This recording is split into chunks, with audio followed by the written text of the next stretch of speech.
it comes across at all, it'll help us to focus down on the incremental decisions that we're trying to make as through the temporary urgency change petition process, and just in general as we try to operate the system through a drought.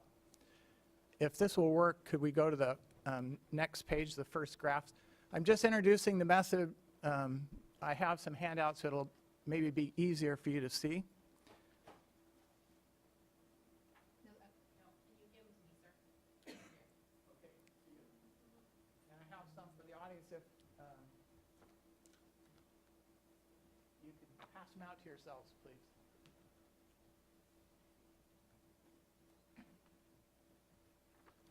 So I've been following, because I'm very interested in all this, as you are. And I'm wanting to show you our situation collectively in just a series of simple pictures and try to make the choices and the deliberations conform to what I do for a living. So what ICF International does is impact analysis, where we are analyzing the effects of decisions or projects or operational changes on the environmental variables, salinity, fish. So this first graph, and all the graphs will be of a water year, and we're only 7 months into our water year. And this first graph just shows you the daily delta inflow, which would be the big blue dots. I need one. Excuse me. And if you were to block it off just at the end of January, that's where we were when we were ready to go into the X2 period, where the outflow was going to jump from 4,000 to 7,100. And all of us probably wondered, is this the best thing to do for the delta inflow? Is this the best way to use it? So in one sense, the issue of what should the delta objectives be for outflow is the idea of, as outflow gets lower and lower in a dry year, how much is the minimum outflow that we could possibly sort of stand or maintain to provide some reasonable protection for salinity and possibly for fish. There's a wiggly line, which is the estimate that the agencies use for the consumptive uses, the diversions that will be used in the delta. So that's sort of allocated already. There's no stopping that or changing that probably. So we have the remaining flow, which got to just say 8,000. And the idea of an outflow objective that is not actually reduced for critical years, it's still at 7,100, would that have been the best thing to do? Can we try the second page or the next page? So this is illustrating that inflow, but it's adding the green line, which is the required delta outflow for a critical year under D1641. And you can see there at the beginning of February jumping from 4,000 to 7,100 and holding that for 5 months, or sorry, for 3 months, because in the D1641 there is a provision that this month, like happened, if the San Joaquin index is lower than 8.1, you would drop and not have 2 more months of X2, but drop it to 4,000. So that is the straight D1641. And the red line is the allowable exports, and the purple line is what the net delta outflow index calculated by DWR-CVO. And so sometimes there was a little more than the required delta outflow in the first 5 months, but generally we're all understanding it was very dry. And the exports are close to the red. I'm not showing the actual exports, but they're very close. So we didn't know at that point that we were going to have these flows, high flows, but we did know what all the applicable rules were. So the TUCP is these incremental choices. We would like to change the 7,100 to 3,000, and we're wondering what will be the effects of that. And even though we did not know what the flows would be for those 3 months, we could have, starting on February 1st, played out a series of previous low flow years to see what would have been the effects on previous historical low flow years of dropping the outflow to 3,000 rather than the objective, which is 7,100. So that's an example of adjusting the historic daily patterns that have really happened, or in this case really did happen this year, to see what the effects of a new rule, or in this case a rule relaxation, would have been. Can we see the next page? So we're on page 4 if you're following it in the chart. On this chart, I'm just reminding us or showing in pictures that the D1641 objectives are actually a series of layered requirements. There's a named outflow requirement. Then there are salinity requirements at Edmonton and Jersey Point and other places. I've lost the names. And at times, or we're in a period now where exports are limited by the San Joaquin inflow or by a ratio thereof. We actually relaxed it from just the 1,500 to up to be a 1-to-1 inflow. So there's several incremental changes that the TCP asked for, or that the petitions asked for, and we can actually play these out once the real hydrology has come. So this is a quandary that I was trying to describe, maybe not very well. When we're considering a rule change out into the future, we don't exactly know what the inflow will be. And that was where I was saying, how about using some previous dry years to get a range of what might happen? But then once it does happen, we can quickly go back, which is what I'm trying to do in these charts, and show what the outflow and exports would have been if we just went with straight critical year D1641 rules. Oh, and the RPA, because what I'm showing in the bright blue line that's right about 5,000 is that the OMR requirements that are just sort of locked into the RPA, there is no adaptation of that minus 5,000. That's the most exports without changing the existing RPA. I'm saying there's not a flexibility in that particular rule, which is layered on top of your own rules. Okay, so now we're ready to say the real exports, which is the red line in my calculated version of history, would have gone along. As it rained, it would follow the EI ratio and meet the 7,100 outflow. And we could have pumped 5,000 there for that period on the first storm. Exports would have dropped, again, to meet the 7,100 base rules, and then gone up again. And in the real case, you can see in the second storm, in the March storm, there was a relaxation of the minus 5,000 to minus 6,000 for that peak. Okay, and so that was, again, one of the incremental changes. So what I'm suggesting is, if we would adopt this basic analysis, which is adjusted daily historic data graphs, and of course a spreadsheet to go with it, we can always go back and forth between our choice. What would happen if we didn't make a change, and then what would be the effects if we did make a change? Okay, the next slide, please. We're on 5 if we're following along. I don't have this all worked out, so for the fish, I don't exactly have daily calculations that will show us where all the fish are and what happened to them. But maybe you could imagine that collectively we could track not only the flows, the salt, which I'll show you in the next slide, and also ultimately the fish. So then we would have a full package sort of sitting on our desks telling us what the choices were that we were deliberating and trying to decide. But we've really focused on what the actual choice is. It's no longer just sort of large decisions of protecting fish or not, but it's very small increments, and we can imagine an actual trade-off of that particular decision. So this is, again, back to the impact analysis of very specific choices. This graph is just trying to show the red line. The red line is a very important modification of the outflow into what we call the effective outflow. This is the outflow that's controlling the salinity. And you can sort of see in this graph, or I'm telling you at least right now, it's sort of a moving average of the actual daily outflows. And so the salinity response is lagging a little behind the hydrology itself. If we could look at the next slide, which would be 6 if you're following in the package. I'm just introducing that this is actual daily historic salinity at all of the western delta stations, Mallard Slough, Antioch, Collinsville, Edmonton, Jersey Point. These are all following that effective outflow. They're all going up as the effective outflow goes down, and they're all in sync.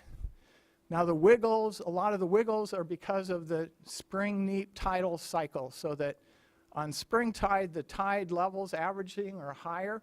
The whole gradient, the whole salt gradient is pushed upriver, say 1 kilometer, and so everybody's 500 EC higher than during another period. But generally, you can see that the daily average patterns, as indicated by my smooth lines, which are a little calculator of what the salinity at Mallard and Collinsville and Edmonton and Jersey would be, are following that effective outflow pretty nicely.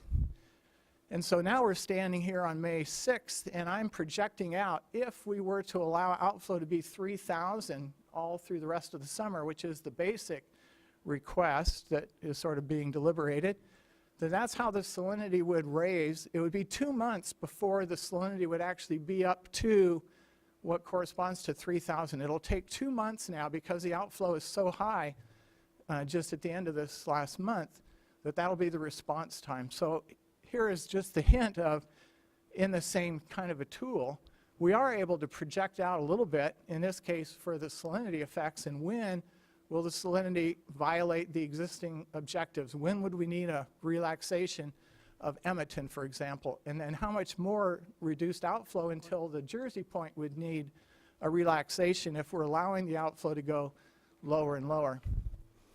Okay, one last slide, or no, sorry, 2 more. So now I'm on 7. Of course, I'm just trying to introduce a method. I think this method would help all of us understand what we actually are discussing on a week-by-week decision making. I'm just reiterating that I do not have fish included in this demonstration, but the flows and the salt, the linkages, which are very strong and known, and so I can tell you the incremental effects of reducing outflow or whatever. So in this case, I'm just playing out the simplified TUCP, which is we never did require 7,000. We reduced the outflow requirement to 3,000, which we may have independently decided is the lowest we could go for salinity and for fish protection in a drought, and that's the green line. If that would have been the outflow requirements, then the exports would have been increased to the red line. So only from where the green line, so only from February 1st on, was there a change from anything else that I've shown. And in the text, you can see, you could actually calculate how much extra exports were possible by reducing the outflow requirement from 7,000 to 1. This is not quite the same as what John was explaining of if they would have had to release from reservoirs for 7,000, how much more reservoir releases would have been required. This is simply going from, if you could have only exported during the storms, having to meet 7,100, or the basic objective. This analysis is showing that there would be some additional water supply from the delta by relaxing that outflow standard.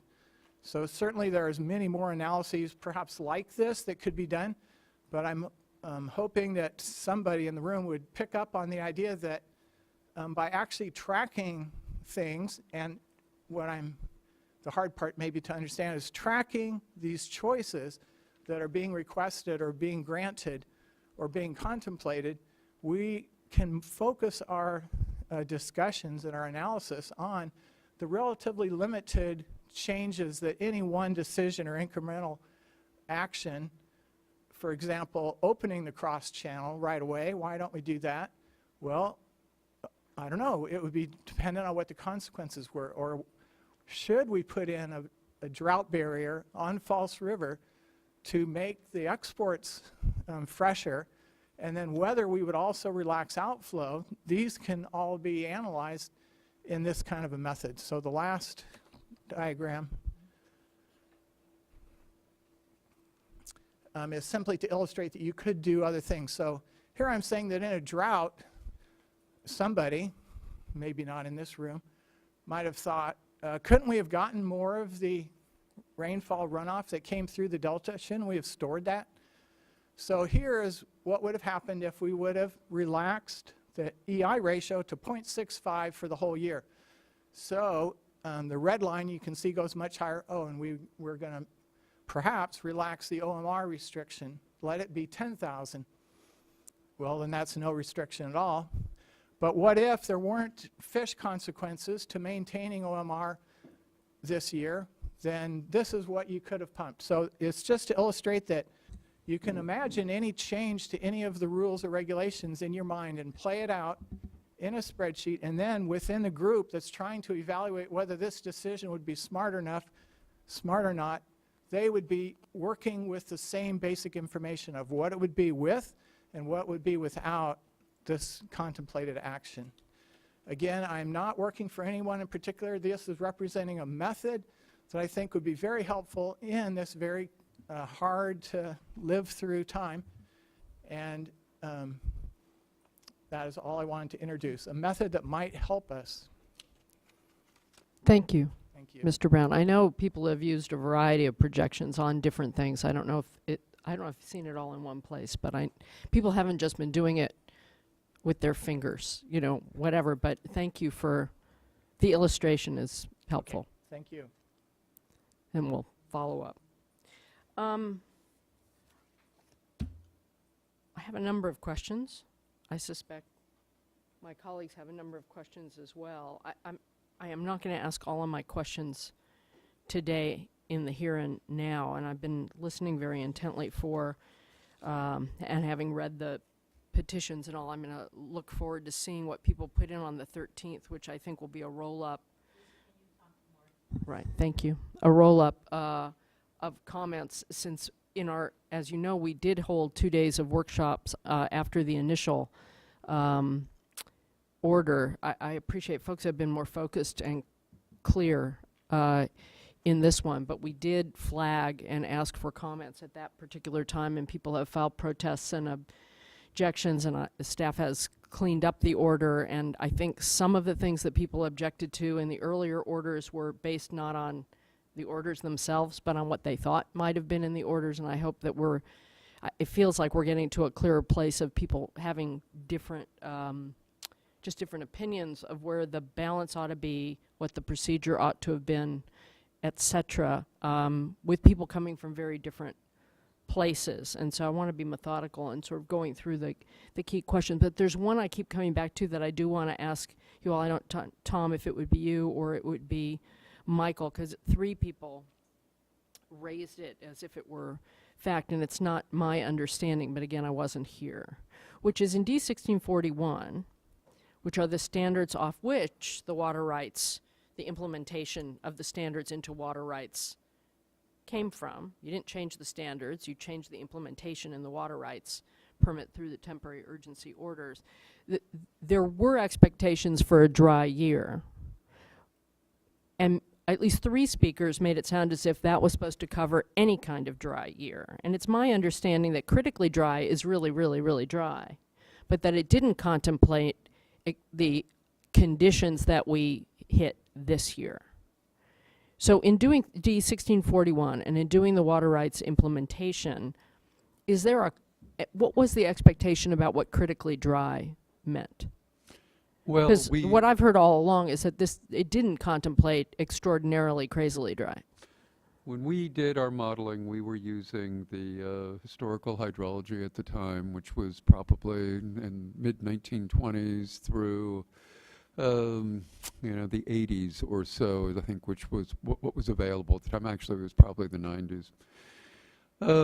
But I gotta, maybe if I spent a minute explaining what we were thinking regarding these kind of extraordinary years, like a 1977 type year. Mm-hmm. In 1977, the board at that time made some emergency regulation changes to the standards. And it was always, quite honestly, our assumption that if we got into a truly outlier year, that we would be able to move forward using the temporary urgency change petition process to amend our orders that were issued, D1641 and others, to try to deal with things that existed as outliers. In this particular case, however, subsequently, due to legal decision that Michael can talk about, we ended up with a direction from the courts that we had to implement our water quality control plan. And so as a result, when we first found ourselves in this circumstance, we said, well, we can't amend our orders, and instead we needed a governor's proclamation setting aside this, basically setting aside or giving us the authority to issue temporary urgency change orders. But in sum, though, I think that the answer to your question is we did model all the existing hydrology. We saw that some years would be quite bad, but nothing as bad as we were seeing in January, anyway, of this year. But it was our expectation that we did have authority to do temporary urgency change petition orders if things got outside of what I would characterize as some sort of outlier condition. I don't want to monopolize. Questions? Yeah, there's a number of questions came up. One thing that's compelling, just to discuss a little bit, perhaps, is how, a lot of the endpoints that are contemplated are based, whether temperature or flow or what have you, are based on listed species, and there's reasons for that. But several speakers have brought up, the issue of the fall run Chinook, and that has an economic connection, and where we have.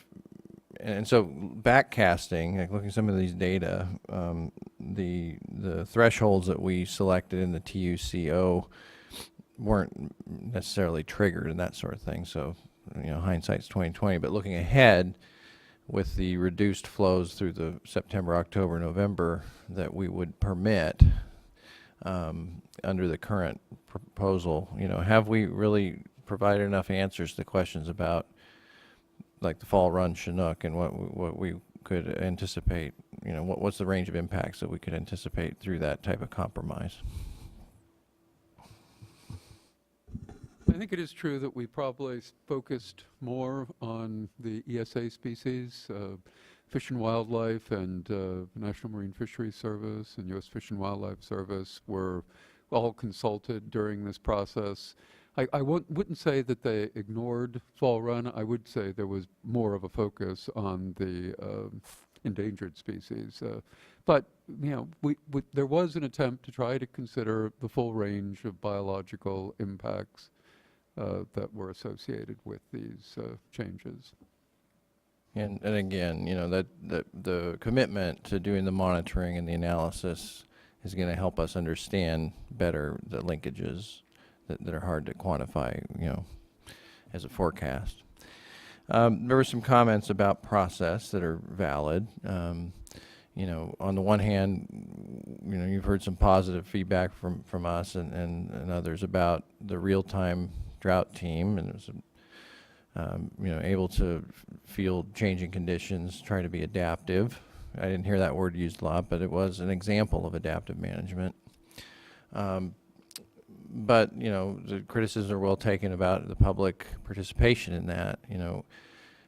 Moving forward, have we had some discussions and thoughts about, creating some kind of a public advisory committee type structure, or steering committee type structure that could complement, better agency coordination? Because for my part, I feel that strides were made. We took a step in the right direction in coordinating better on an agency level. We can always do better in terms of involving the affected parties in our decisions, and without burdening ourselves too much with process and burdening the stakeholders too much with process. Have we had some discussions and are having ideas about better public participation outside of holding evidentiary hearings and workshops every week? Is there a middle ground we could strike on that important subject? I'm sure that it's possible to do better in with respect to that particular issue. But, having been involved in the process here, it was incredibly hectic because, from changing circumstances, the fact that we viewed this, especially in January, as an emergency. It just was not a lot of time with the staff we had and the people that were working on this. It was something that we either try to manage on a real-time basis, and that there wasn't really a lot of opportunity or a lot of downtime, should I say, where we'd say, oh, let's go spend a day or two in a public process going over how to having input from other folks. But I know we can do better, and I think we'll have to be talking about that over this upcoming summer. Can I piggyback on that just for a question? A number of people have suggested, Chris being one of them, that somehow an evidentiary hearing would be more appropriate or helpful than a workshop where people could come and talk. What would one get out of an evidentiary hearing versus doing more workshops?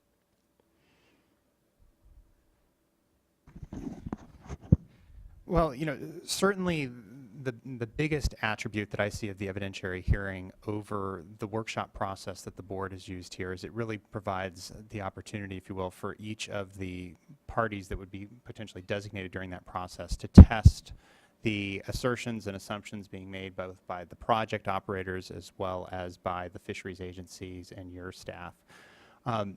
We tried to strike a real balanced approach here by ensuring that there were regular check-ins, not only through the regular reports that the board members received as part of the drought updates as essentially a standing item on your agendas, but also through these workshops. And ready and immediate dissemination of information that was submitted by protesters, objectors, and petitioners. And while some of those protests you had the opportunity through these workshops to work through and hear the concerns, your staff, as they worked with the project operators, the petitioners, if you will, we're constantly looking at those to figure out, okay, are there issues that have really been raised here that need to be fine-tuned, or that we need to get the projects to show the math better? And so, the hearing process would certainly entail a lot more procedure, if you will, and would provide a more rigorous opportunity to test some of that. But given the circumstances that were rapidly evolving and the rapid turnaround on some of these temporary urgency change orders, we really tried to find that middle ground where at least your staff and others were seeing the information as it was developing and having an opportunity to provide additional comments on it. If I could piggyback on that, because that was a question I was going to ask as well. We've heard, again, several requests today with respect to hearings, and looking at the staff who's been working on the drought issues, I see some very familiar faces who are also working on the water quality control plan update. And I'm a bit concerned about what the trade-offs would be in terms of meeting various different commitments on Delta matters, which are all of high priorities. So this is a question directed at Tom, I guess. What is our staffing situation? And what would be the implications for moving forward with phases 1 and 2 of the water quality control plan update? Well, we've been very challenged. I guess I'll use the word challenge since that's such a positive term regarding staffing during this particular period. What with the drought issues, trying to continue making progress on phase 1, plus the other work that we have to do. So, from my perspective, I'm doing my best to try to hoard resources, if you would, to get the work done that's most important. I'll opine only on my own opinion that, it's unfortunate because of the nature of this emergency, but most of the actions that have been taken are already in the past at this point, and, so but obviously looking backwards is not going to solve the problems that might have occurred in the past, and so I'm not sure I see the value of evidentiary hearing for the board. I think if the board would like a formal an opportunity to formally make a determination on the order, I think we have the capacity to just prepare an order for the board that tries to respond to the comments, and then have a public meeting for the board to adopt it or direct amendments to it. And that might be a more efficient way of moving forward. That's sort of in between the full hearing and just the dismissal of the objections and petitions. But what is the current schedule now with respect to, well, I'll just stick with phase 1 of the water quality control plan update? And how much further delay would any type of hearing or order with respect to these temporary urgency change orders that you issued, how much further delay would that create? So I saw Diane just stepped up, but first I'll just start generally by saying that both phase 1 and phase 2, so our San Joaquin focused effort as well as the more comprehensive update to the Bay Delta plan, have been delayed as a result of our activities during this drought emergency.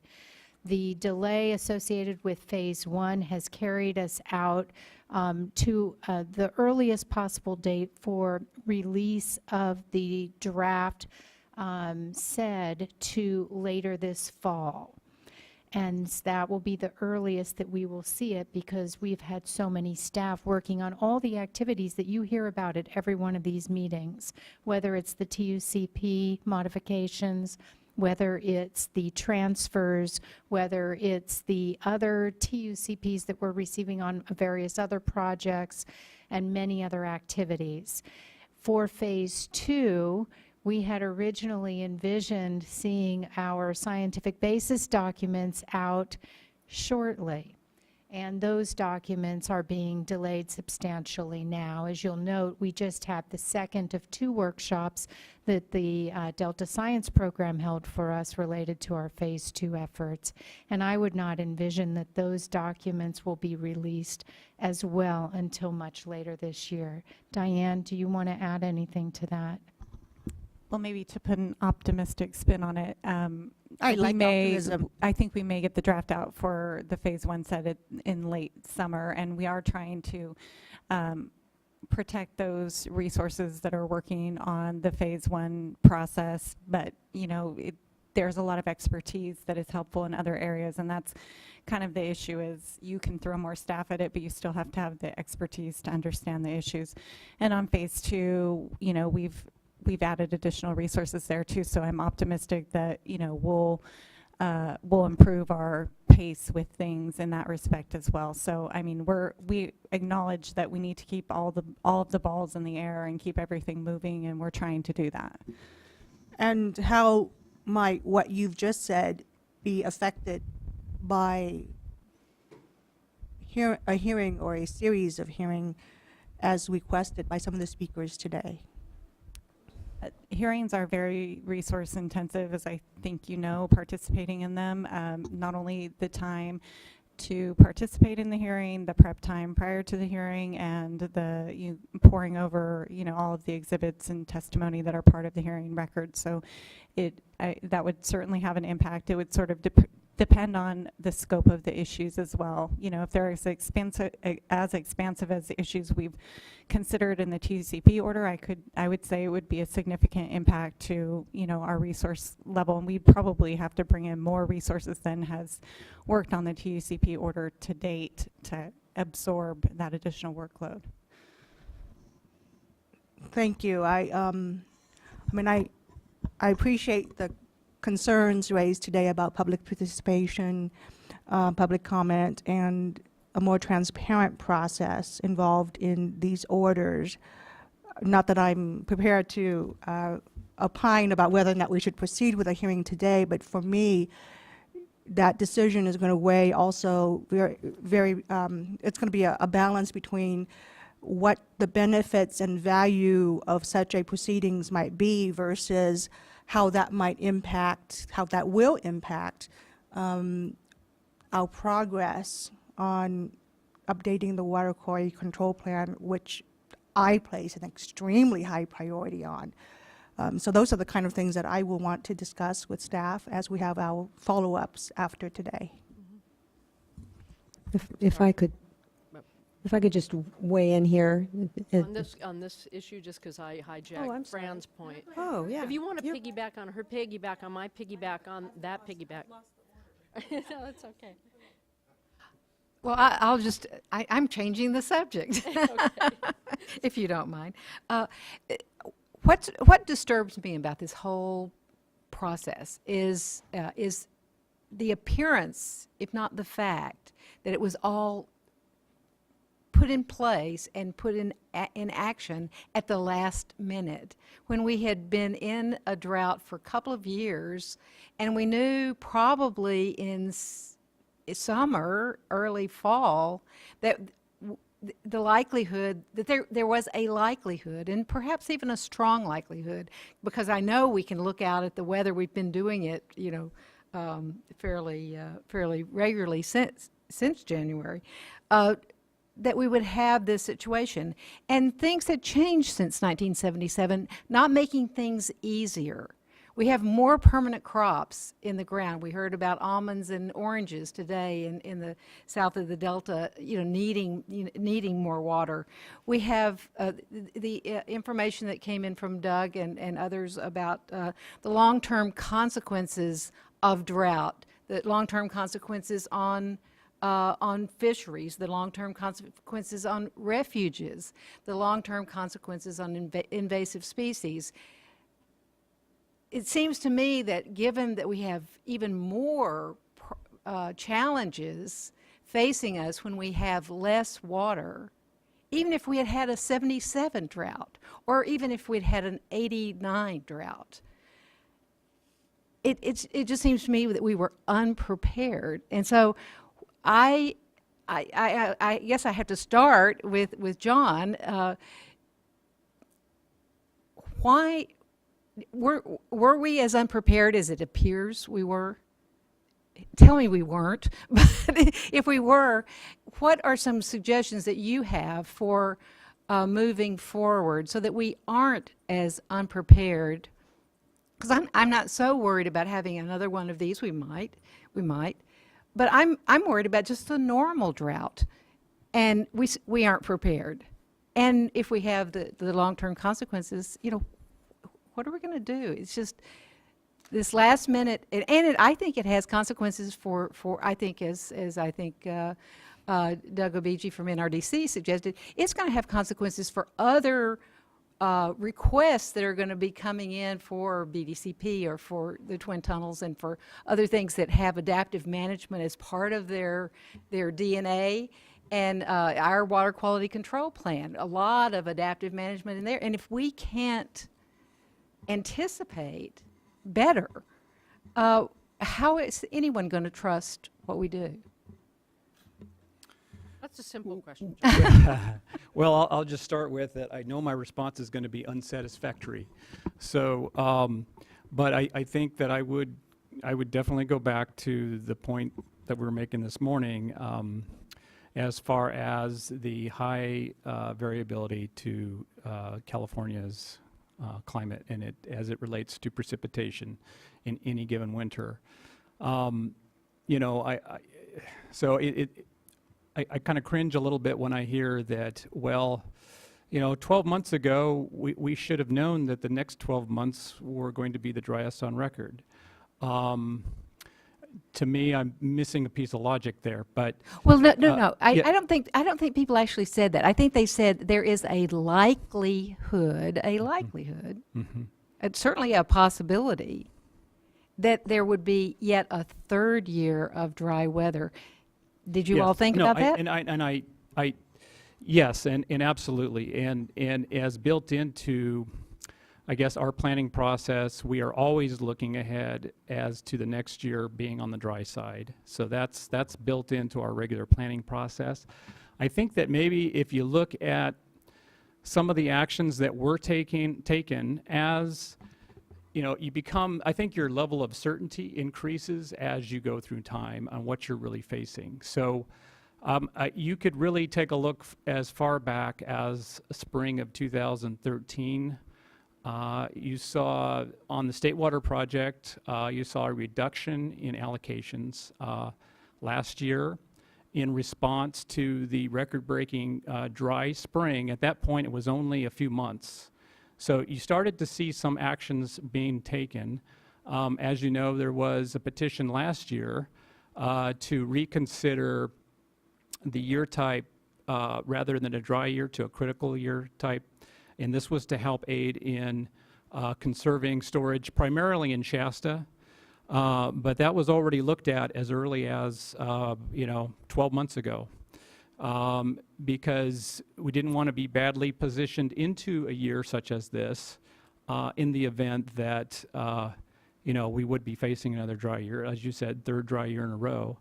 I think what you saw, in addition to our decrease in allocations to the State Water Project, we actually, in addition to that, we actually shorted them on so we reduced from 40% to 35% last spring. We actually started holding water back in Oroville last summer, as in anticipating that this dry streak would continue. So we did not release the last bit of that allocation for our contractors last year. We held back close to an additional 500,000 acre-feet of storage in Oroville last year. If we had not taken that action, we would have been at power pool. We would have been below power pool levels in January of this year. So we were already taking actions as early as last year, and these are all contingency because you don't know what the next winter is going to bring you. So these are steps that we were already looking ahead. Now, again, in most winters, we're not going to see. It's pretty difficult to plan for an outlier type year. It just doesn't fit in the normal planning process. And so I'll go back to my comments where, as from earlier, to deal with these outlier type years, you have to be able to respond in these very extraordinary ways, which we did. And what we were facing in January was a very extraordinary picture. It was catastrophic, quite frankly. And so DWR mobilized actually internal drought team in December of 2013, so we were already moving in that direction. For asking the types of things that we were asking for is a big deal. So, we don't want to ask for these things unless we truly feel they're necessary. And it became very evident as we lost the first of the big 3 months last winter, which was December, was pretty much a goose egg. Halfway through January, still hope though, because typically we're going to get bailed out. It's not unusual to have one of those 3 months where you don't receive any precipitation. So odds were we were going to be okay. But as we got into January, halfway into January, towards the end of January, and here's our second goose egg as far as the water supply picture for that year, that's when we knew we had to take action at that point. So, I think in hindsight, it looks like we waited to the last minute, but really, we were, every step of the way, we were planning for something that could have been this large, and we were taking smaller steps early on and increasing the magnitude of the type of action that we felt was necessary as the picture became clearer and clearer. And fortunately for all, we didn't see the most catastrophic outcome once we got into the February-March.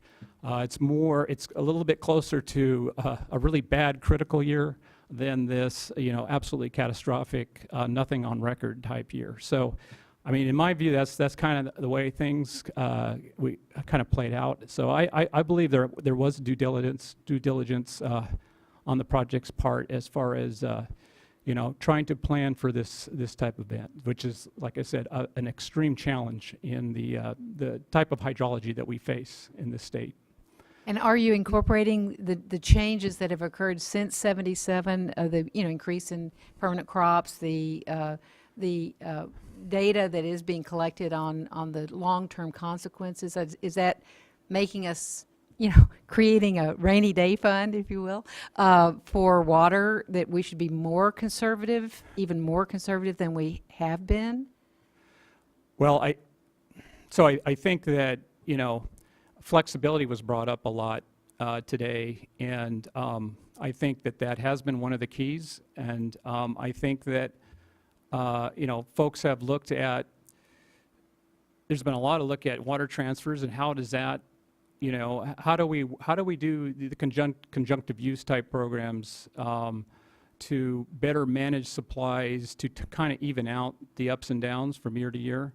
So I think that's always part of the puzzle. I think DWR has always pushed for, has been pushing for a more diversified portfolio, if you will, for our contractors and looking at other sources.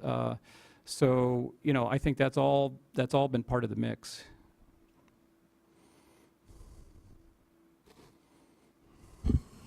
Well, I would like to go back to one of the options that Mr. Howard recommended, and that is to have staff take a look at the comments, the protests, and prepare an order that we could take a look at. I'm very mindful of Board Member Dodek's, you know, I think you articulated it very well.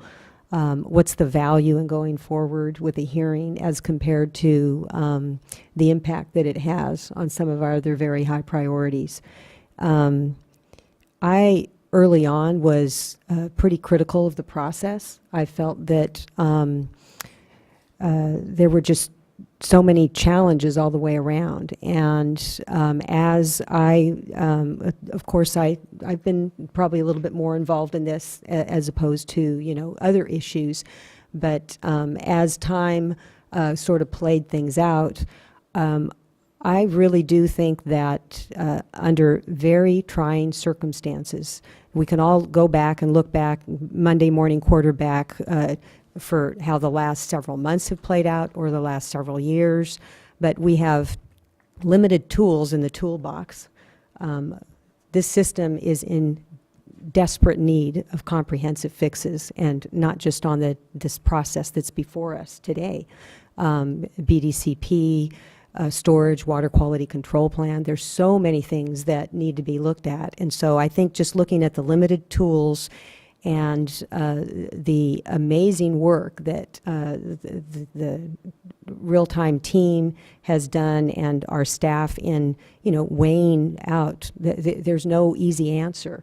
And so I think that for me anyway, it'd be helpful to, rather than just kind of pick an issue out of the many that are out there, an issue to come back and have an evidentiary hearing, I think I'd rather hear from staff, see something that is, you know, more comprehensive, going through the comments and making recommendations, and then also taking that as the opportunity to go through and take a look at what other people have already submitted, and go through it in a little more thoughtful manner. And so I would favor that approach. And just a question of Mr. Loeffler is, it wouldn't preclude us if we were to go forward with the approach of staff preparing an order. It wouldn't preclude us from having an evidentiary hearing when it comes to us, you know, in a month from now or whatever the date would be. If one of us feels strongly about a certain issue, we could at that point have a discussion about having an evidentiary hearing. That is absolutely correct. The board has that opportunity. And the only thing I'd want to, in the discussion that we've had on hearings here and hearing the board members go back and forth, there are times when, you know, whether it is efficient and a good use of resources to hold a hearing is a discussion that the board cannot have. There are times you're compelled to hold a hearing. This is a case where, you know, given the petitions that have been filed, the arguments that have been raised, and the statutory scheme in which we're implementing, that it really, at this point in time at least, based on what we've received so far, is at the board's pleasure whether or not it needs to hold a hearing in order to resolve these issues. Right. There is not an issue that, nor is there a statutory requirement to go to a hearing. Right. And so even if a draft order is circulated, we do have petitions for reconsideration that do need to be disposed of by the board, since this was a decision undertaken by the executive director. So there will have to be an order circulated at some point, but that would still leave open to the board the opportunity to decide, based on the comments received on that draft order, that yes, indeed, there is an evidentiary issue that we, as a board, would like to hear through an evidentiary hearing process. I have a process question for Mr. Loeffler. Since these petitions are petitioning the conditions of an order issued by the executive director and worked upon by the Drought team, is there a conflict? Do we need a separation of function? Are you suggesting it's the same team that would be preparing the order, responding to the petition, opposing the orders that they initially worked on? This is not a situation like, for example, when the regional boards are acting or where there's a prosecutorial function where there will need to be a separation of functions. Just as if the board had adopted the order in the first instance and then there was a petition for reconsideration, you don't have a new state water board come in and hear it, you don't have new staff work on it.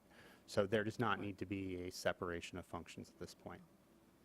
I guess I'm just being sensitive to the comments raised today about the lack of public input and just the lack of stakeholder participation in the orders issued to date. And here we are suggesting that we issue another order, or we consider another order, responding to those petitions without necessarily holding any proceedings, which I'm, again, not saying that's what I want, but I'm just concerned about how do we balance between the need to proceed efficiently and yet still provide folks. Well, let me be clear. I mean, the process that I anticipate, I mean, first of all, you have a number of petitions, objections, and protests that have been filed. Yep. Many of which have at various points in times been addressed by modifications that Executive Director Howard has made. Your staff are prepared to go through and have already started the exercise. I mean, as part of triaging that to figure out what changes we've made, are prepared to complete an order on reconsideration for the board's consideration.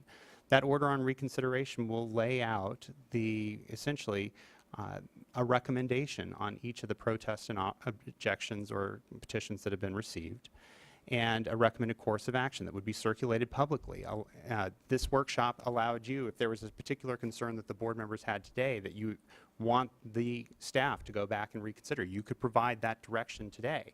There will be yet another public opportunity based off the circulation of a draft order where people will be able to say, we disagree with how your staff recommend that a particular water code section be evaluated or a particular piece of evidence be assessed, and that will be at a public board meeting with transparency, and you all will be able to provide further direction before ultimately considering for adoption that order. So, I see a lot of opportunities to test, reassess, both on legal and factual issues in a fairly transparent process. I mean, much more transparent than many of the other agencies that, a lot of these stakeholders have to interact with on a regular basis. Let me add something else. I mean, it's an inherently discretionary consideration. And we did have our first set of two-day workshops, and people raised some issues. They're having read the petitions, objections. Some of them were not about what we really did, or they did get changed. And so there's a need to clean it up. I think the suggestion and I appreciate the suggestion, just allows staff to kind of clean things up a little and put it in a format that we can go through. We have tons of notes from the past 4 months, but tons of notes from today and from the materials. And what I've been listening for, I'll put it into sort of, there's probably 3 categories. Maybe that's too simplistic. One is on the substance of the balancing or the decisions that have been made. Have I heard anything that makes me think that something that Mr. Howard did with staff was totally off? I've heard some very strong, passionate feelings on a lot of separate issues on people in this very water-constrained area have a concern. I like the fact that our job is to balance all of those things. I like that that's our job, as opposed to picking one or another. And I want to consider everything everyone said in the nuance of maybe is there something important enough to suggest a change in what's been done. And I've heard some things I'll go back to, but I haven't actually heard. People feel very strongly about different things, but in an imperfect world trying to navigate a difficult situation, reasonable minds can differ. And so I'm looking, is there something on which my difference is strong enough that I want to ask us to do something different? And I want to consider that very carefully, and I really want to consider it after seeing what people will put in response to staff's attempt to clean it all up in the May 2nd order, because people are all over the place in their objections, protests, and petitions in the earlier rounds of things, having tried to follow them. And so that gives us a chance at a cleaner ability for us all to really just think about it. And during that period, we can talk to staff. We just can't all talk together, and we can't talk to more than one of our other colleagues. But each of us can go through our list with staff and give them feedback, which is what we do in every other context, and without giving up any of our authority. The second thing has been looking at this process. And I have to admit, I know some of us were getting uncomfortable, which is why we held this workshop. Despite people being very busy, we heard some things in the first couple of workshops, but those got overtaken by events. And maybe we should have had another one in the middle to figure out where we could influence or do course corrections. And I think, people's discomfort is duly noted. I still am not sure I see the benefit of an evidentiary one, but I'm going to reread people's points on that and what they said. The other thing that comes up in moving forward is figuring out the lessons learned for building on this in the future. And I really do think there's more we can do. Having seen some of the temporary urgency change orders, not just in this Bay Delta context, there have been times when projects have come to us late and they could have managed that system better. The horses left, is it horse leaving the barn the right metaphor? The horses left the barn. I'm really bad at metaphors. I'm better at sports. I have to think about the sports metaphor. But, and I do think it behooves us to do more, as I said, lock ourselves in a room now that we have these good relationships. I mean, I think things are way better than the agencies being in their separate silos. Certainly that I remember from the 90s, having worked a lot in the 90s on trying to pull it together, I have been impressed, even though we've had our moments.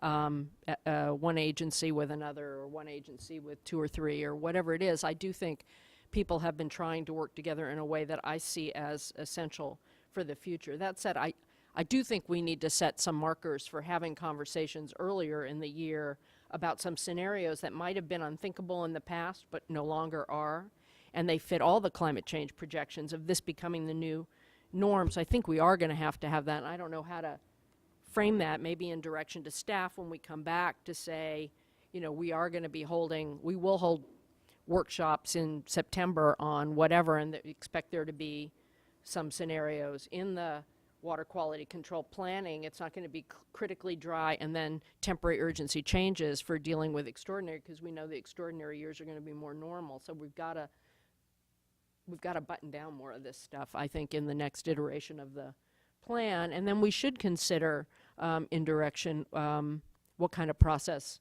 we want to have. Again, it's a emergency procedure enabled, of course, by the proclamation, where we have a lot of discretion. And I know you've all been talking to all of us about the things that are keeping us up at night and what you're trying to do, even if we don't get to talk with each other all that often. But I just think those are the three areas where I think we really have to think about what we're going to do. And I'd like to be able to opine on all three today, in particular the substance. But again, having looked at what has come in before, I really want to read what people put in on the 13th, and I hope people will then update with their most crisp thoughts where they are. Because there's a lot of disagreement here on the equities, but also disagreement on the law itself, where fish and wildlife protection fits in via contract rights or senior water rights, or what we're allowed to do or what we're not allowed to do. And I want people to crystallize that, because they're diametrically opposed in some instinct, so that we can sort out what some of these choices are. But I actually do want to give people a chance to clean up their thoughts and submit them to us as their best shot at what they want us to look at, as opposed to, in my mind, dismissing things because of the chaos and confusion of the different rounds of orders. And I think that will ultimately allow us more efficiently to crystallize our thoughts, and anything we might do, which might even include dismissing them all, or might include suggesting a change or two, or might include some directions for the future. That's my thinking, at least. I've tried to really listen without any prejudgment today, and I appreciate was a much better conversation than the one at the last workshop, at least more helpful to me personally. Well, I agree that putting together an order it makes the most sense to me. I think it'll be easier to understand. I do think looking at 1B, that one section that several people considered most problematic of the May 2nd draft. But I also think we do need to look at some of the changes that have occurred since past droughts, and really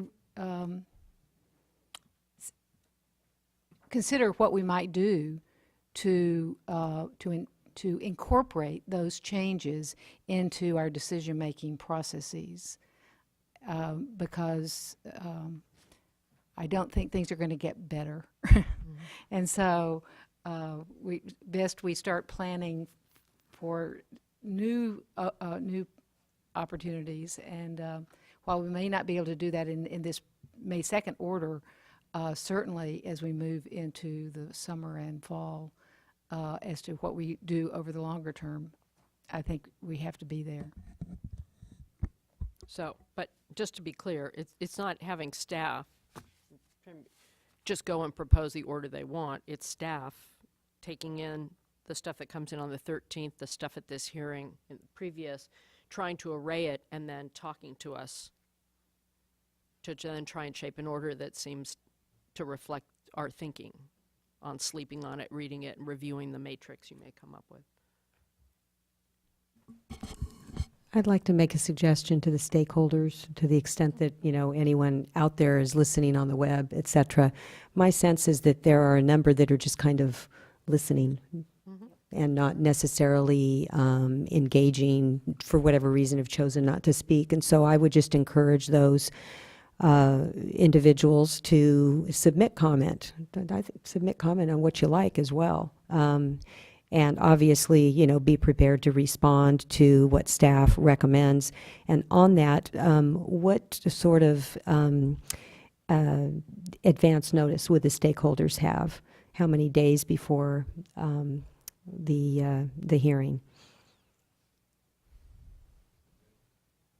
I mean, the bare minimum would be 10 days if you heard Mr. Howard under his breath. I mean, we're going to try to structure this to bring closure, you know, whether it's to make modifications to the temporary urgency changes that have been approved by Mr. Howard, or to reject some of the protests and objections. We're going to try to bring this to closure as quickly as possible, but, you know, 10 days is the bare minimum. We will certainly try to have a draft order out with more than that, hopefully, ideally, much more than that.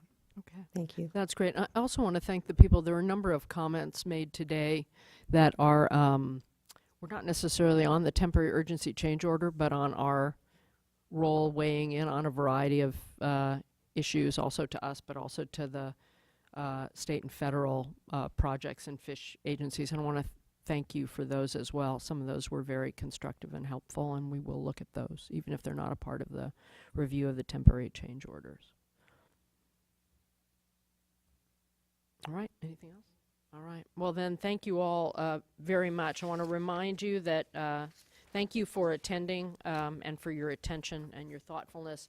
And just again, a reminder that the deadline for submitting formal written comments on these is Tuesday, May 13th at noon. And what was the thing we have to wait till May 30th on? That's on something else that was said earlier. Thanks, Diane. What was the other thing? The comment period for the renewal of the temporary urgency change petition is 30 days, and that extends to June 2nd. So And the renewal issues were what in particular? Well, the original temporary urgency change order only extended until July 30th. So the renewal allows us to go beyond July 30th. So, I mean, really, they're not really distinct issues. It's just the way that the water code, you know, time frames are set up, such that we had to do this renewal, and we had to provide this 30-day notice period for that renewal. So, I mean, as far as the time frames go, it sort of depends on how quickly you want to button this up and how much time you all want to give for public comment and that kind of a thing, because we could, you know, it's just that much later that everything is resolved. So Well, it's where we started on it, though, is the May 13th comments are on what? The May 2nd order. Right, and I mean, it's sort of a technicality. I would encourage people to get the comments to us by May 13th. Technically, we had to give people till June 2nd to, so if we had dealt with just the modifications up until July 30th, the comment deadline would have been, it would have been May 13th. Because we comboed it with the renewal, we had to add that 30-day period. So people will have the, opportunities to submit comments until June 2nd. I mean, I think we can come up with a compromise even, to help to expedite things such that we can still consider those comments and get rolling on what we have so far. We have a lot to get started with. Again, it would be really nice if people could clarify if their issues are moot or they feel they've been addressed by the previous assuming orders. they are, right. Because there's some that we assume they are, but they may not think they are, so they're the ones who have to tell us. And it's still going to Right. be some work to write it up to say, Right. they commented this, we made these modifications, now the issue's moot, so that is all work. It's probably some inevitable work that we're going to have to do Right. anyway. It's So fine. as far as the timelines go, we'd like to get comments by the 13th, but technically people can still submit comments until June 2nd. All right, that's a little confusing. It is confusing. What and I'm going to understand suggest, that. though, is that people get their comments in by May 13th if they want us to really focus on them, because I think it is in everybody's interest for us to make a decision on what we're going to do on this. We can't preclude it, but if something comes in at the second and we're just about done, I guess we just decide whether to consider it or not. I mean, there's not a lot we can do, but I do not want to tell people to just wait till the second to put stuff in, because we want to move quickly on this. Absolutely. Okay. Okay. Well, thank you. Mr. Lawfer, may I adjourn the meeting? The meeting is adjourned. Thank you.